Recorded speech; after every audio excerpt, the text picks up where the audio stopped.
Hey guys, welcome back to another video or an audio. I wanted to talk today about what grieving looks like.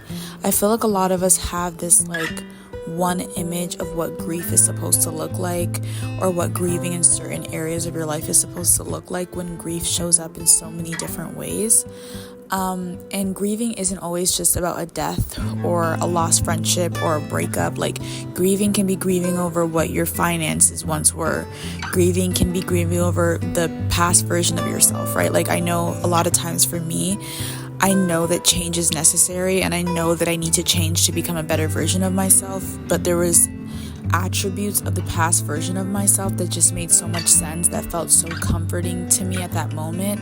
And sometimes I feel the need for that comfort, but I know I can't go back to that old version of myself, and it causes a lot of grief. And I purchased a book. It's called The Grief Recovery Handbook by John W. James, and it talks about grief and actions for moving beyond grief of other losses.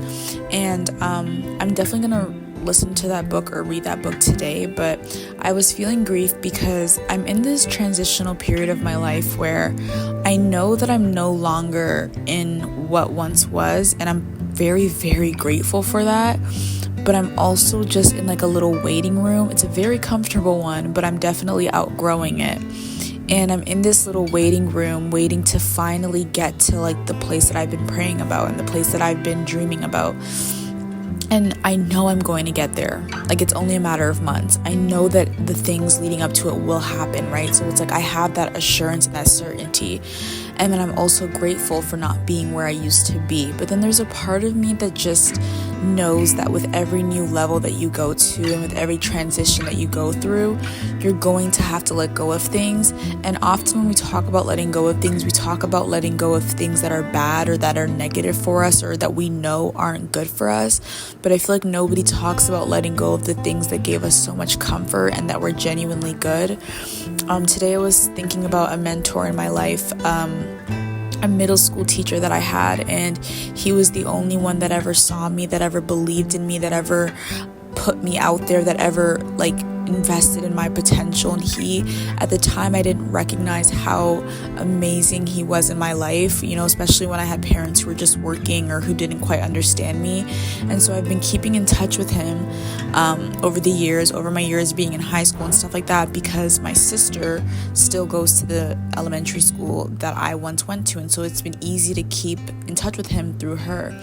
And my sister is graduating elementary school, which means she's no longer going to be that middle connection between me and my teacher. And obviously, because he's a male, it's a little bit weirder to get his phone number and meet up in a cafe. It's a little bit of a weirder dynamic, but it's not even just about that. It's just that I have this feeling that maybe something's coming to an end, or maybe he was just a tool for a past season that I was in, and now I have to move on.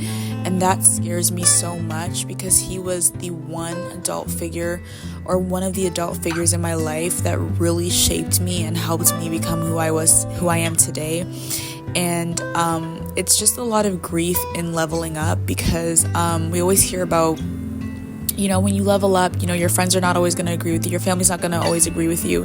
And we hear these clear-cut messages of just cut them off, or remove them from your life. You don't need them. You can do it on your own. And it's just it sounds so great when we first hear it, but I feel like no one talks about the grief of actually following through with those actions and standing firm on your boundaries to cut certain family members off because they're not feeding into your life properly, to cut certain friends off because they're no longer agreeable with the person that you're becoming, right? And so though growth is this amazing thing, and you make more money, and you get that finally you get that position you're looking for, finally you get that apartment, finally you get that car, and you seem to be reaching those goals, there's so much that you need to shed to get to that place. And I feel like nobody talks about how hard and lonely that is, especially when you have such an emotional connection to that place, or specifically for people.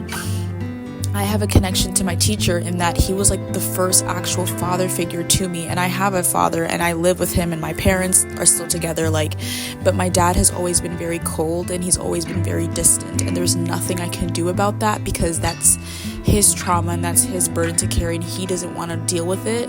And so he's in return just very cold and distant. I can't talk to him like a father-daughter situation. But my teacher was just that father figure that I needed when my dad was too cold and too wrapped up in his issues to be there for me.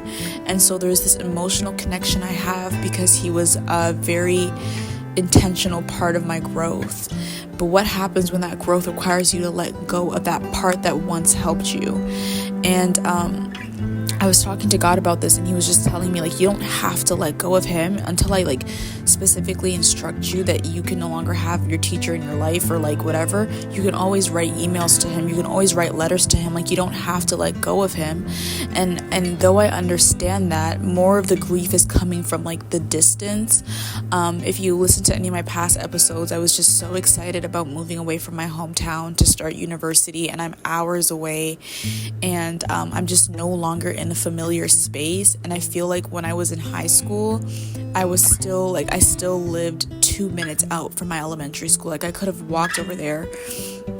You know, I was still going on my lunch breaks and getting my little sister lunch at school, right? And now she's kind of like growing and moving on. Like, so is just certain dynamics. And I feel like the distance is great because it's what I needed, but it's so hard to like not be around everything that, you know, the environment that I feel like was with me through the hard times. And I've been grieving this and just having this feeling of sorrow for a couple of days because I'm going back to my hometown for summer while I finalize permanently moving to my university town. And so I'm going to be at home for summer. And it's a little triggering because my environment is so like me, and it's just where I grew up in, and so I love it so much because it reminds me of my childhood and myself, but then it also reminds me of so many difficult moments, and I feel like just going back there is triggering. And even sometimes with grief, something like the weather can be triggering. Like during the winter season, I did a lot better than I've done in the past years, and as the spring is coming about, I just feel so triggered, like, because I remember during the springtime how much I suffered in certain seasons and how much I was really going through loneliness.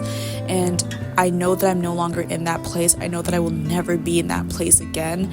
I know that I'm like free from my past and what happened, but there are still aspects of it I feel that trigger me or that, you know, remind me of the past. And I feel like I'm still healing from my wilderness season. I'm still healing from the suffering that I endured, because we all like to talk about pruning until you get to your next level, but nobody talks about recovering from that refining process and recovering from having like literally everything you've always known stripped away from you. And so that's not to say that growth isn't good. It's not to say that growth isn't required, but growing pains are so real, and sometimes they come back up. And I feel like we just need to learn to surrender that to God, because we cannot keep looking backwards, you know, with our eyes while our feet are trying to move forward. It's just not going to work. I'm always reminded of Lot's wife, who left, you know, when they left Sodom and Gomorrah, and she looked back and she turned into a pillar of salt. And that wasn't because, you know, God was mad. He's like, I'm just going to punish you. But it's because he specifically told her to not look back and to forget the things of the old and see the new thing he's doing. And she just couldn't let go of what once was. And transition can be so hard, especially when you're in the middle of like literally getting where you getting to where you prayed for, or getting to that place of like, what I'm basically trying to say is getting to that place of answered prayers and getting to that place of like, I'm finally here, right? That's why people say take time to smell the roses, because you're toiling and you're striving and you're striving, and then once you get there, it's just like, what now? And I feel like I'm really feeling that feeling of what now, because when we're not taking the time to be grateful for our process, and when we're not taking the time to actually live through our process, we forget that like the growing pains is supposed to be remembered as a time of gratitude. It's supposed to be remembered of a time of perseverance. But when we're like running and striving to get out of there, once we finally get to our goals, the grief will hit you like a truck if you're not taking the time to handle, you know, each feeling that comes up one by one. But nonetheless, grief is not an overnight process. It isn't a one-day thing, but when it does hit you, or when you do feel those sudden moments of sadness, make sure that you just take it to God in prayer. Like, you might not know what to do with it, but He does.